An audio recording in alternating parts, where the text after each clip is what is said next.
I've experienced radical Islamic terrorism in a very personal way. My military commander was assassinated by the Hezbollah in a roadside bombing in 1999. One of my closest friends was killed struggling with the terrorists on American Airlines Flight 11. And in October 2015, my father was brutally murdered by the Hamas on a public bus in Jerusalem. My father, Richard Lakin, was a kind, gentle person, an elementary school principal who educated thousands of children, a human rights activist dedicated to promoting coexistence. He marched with Martin Luther King Jr. He founded a school in Israel where Muslim, Christian, and Jewish students studied English as a second language together. He wrote a book called Teaching as an Act of Love. On October 13th, 2 Palestinian terrorists attacked a bus full of innocent civilians in Jerusalem. They shot my 76-year-old father in the head.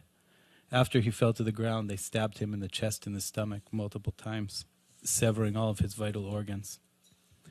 At the time, Secretary General Ban Ki-moon came to visit my father in the hospital before he died. He wrote my mother a condolence letter. What the Secretary General did not do was to publicly condemn these Palestinian terrorists, or the incitement by the Palestinian Authority that fuels this deadly brutality. Nice, Orlando, Brussels, Paris, San Bernardino, Tel Aviv, New York, Moscow, Istanbul, Jerusalem, Mumbai.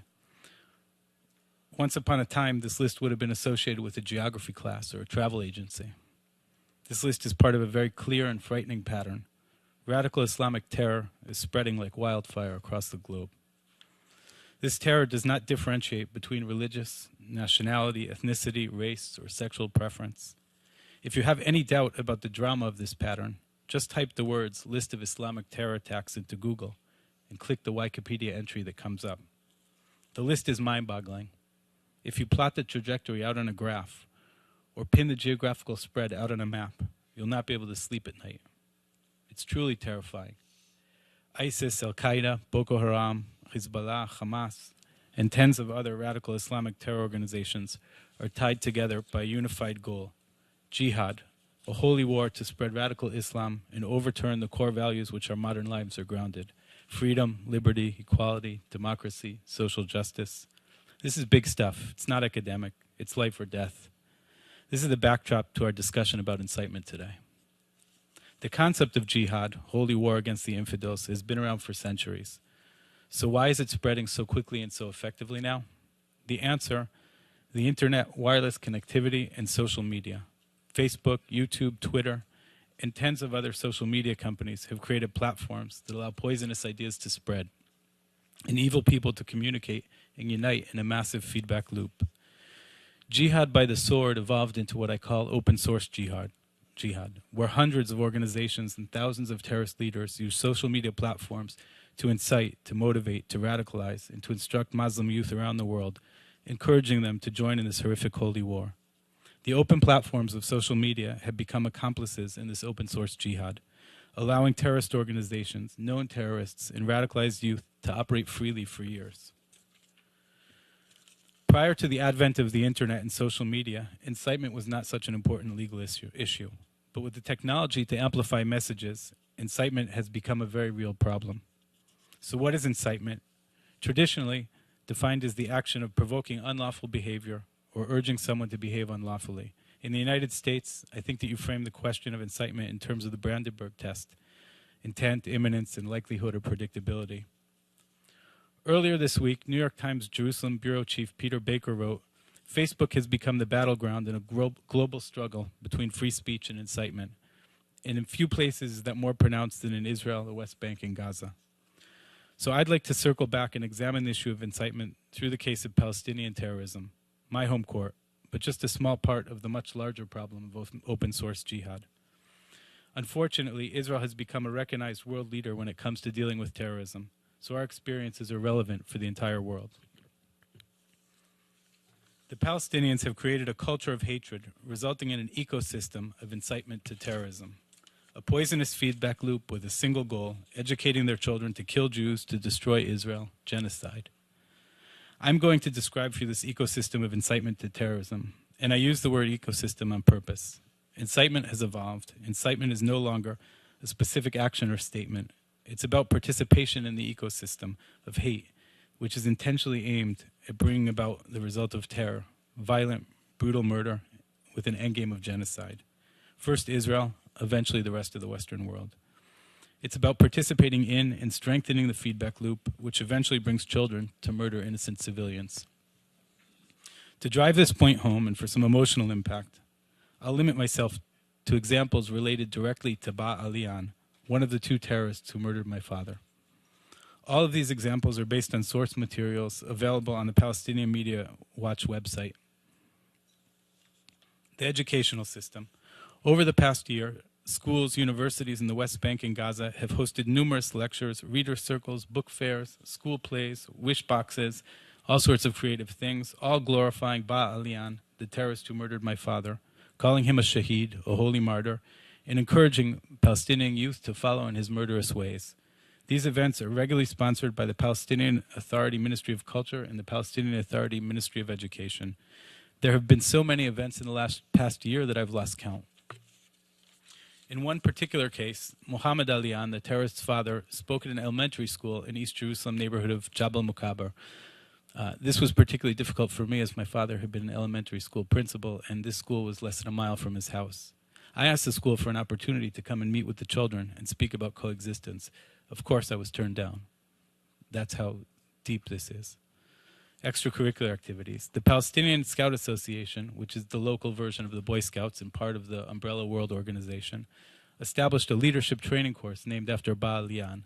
They're teaching children that this horrible terrorist is an example for every scout.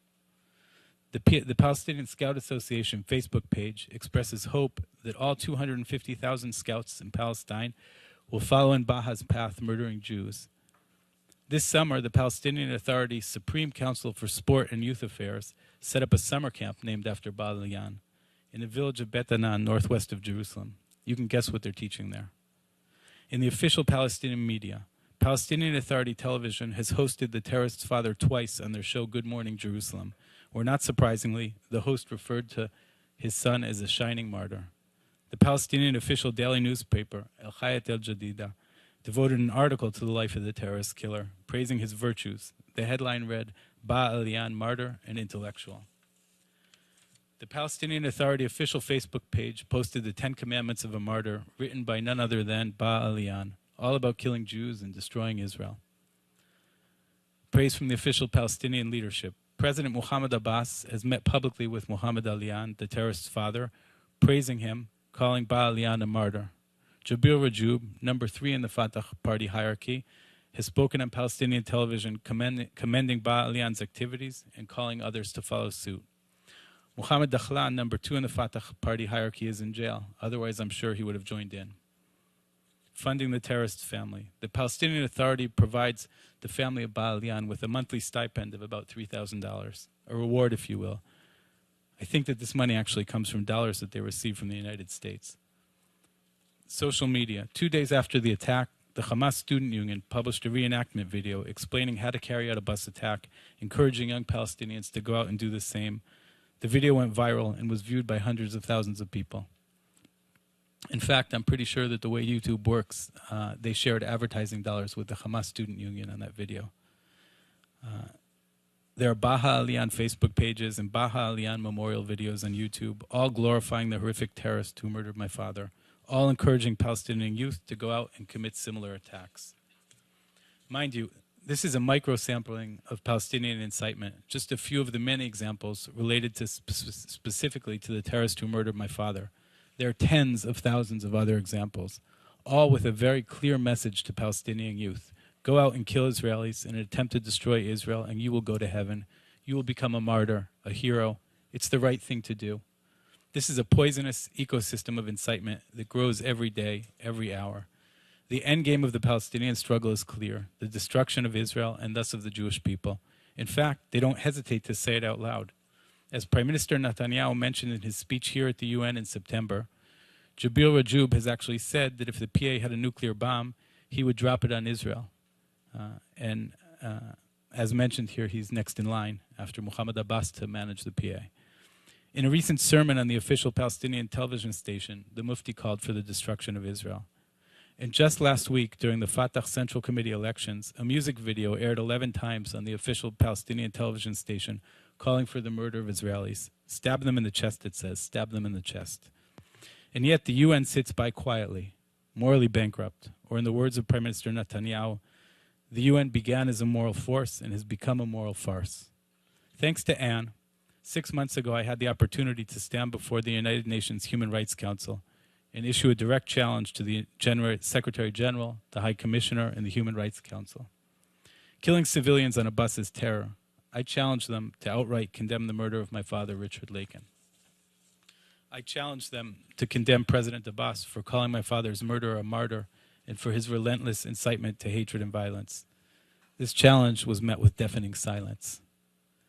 The passionate goal of my father and the people of Israel is peaceful coexistence. The United Nations' failure to condemn Palestinian violence and its continued rationalization of Palestinian terror is pushing peace away, making more deaths inevitable.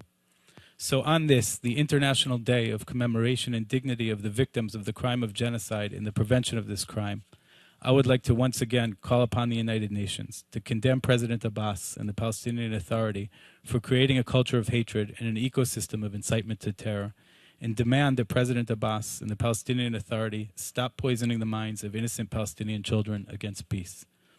Radical Islamic terror is spreading like wildfire across the globe, threatening to overturn the core values in which our modern lives are grounded. The Palestinian ecosystem of incitement to terror is a test case for dealing with the larger global challenge of open-source jihad, a budding ecosystem of incitement to holy war against the West, a genocide brewing which the United Nations has once again chosen to ignore.